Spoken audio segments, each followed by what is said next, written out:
And 17,000 people just in Oneida County are unemployed. Many have not received unemployment checks yet and are eager to get back to earning a living. Friday marks the start of phase 1 reopening: construction, manufacturing, curbside retail, and more.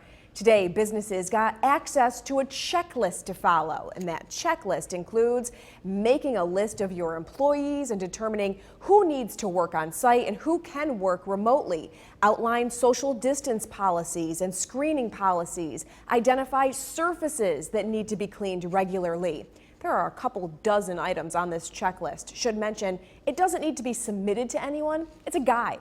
News Channel 2's Jason Powell is live here in the studio to take a closer look at how businesses can reopen safely. Jason, good evening. Kristen, good evening. Oneida County Executive Anthony Pacenti released the all-important reopening toolkit today, so businesses have a detailed guidebook, if you will, to reopen smartly and safely. It's information all 6 counties in the Mohawk Valley region can follow. There are 8 major sections to this guide.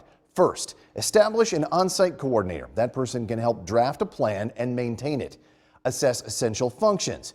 Businesses may have to change business practices to maintain operations. Also, assess personnel policies. That brings human resources into play.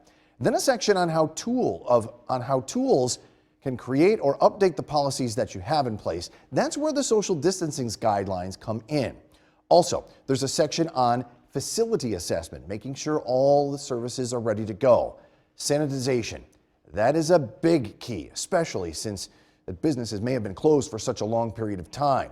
Communication is another section with employees, customers, and vendors. And the final section is a customer engagement plan, making sure the public knows your new policies regarding social distancing and PPE. The county executive laid it all out today, and here's what he had to say.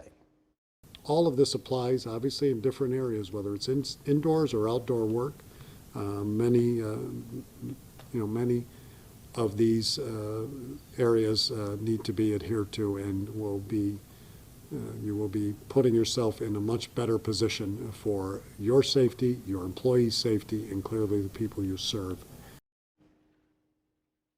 Pacenti said right now the assumption is that phase 1 businesses can open and start working on Friday morning. He is still awaiting for the official executive order from the governor's office.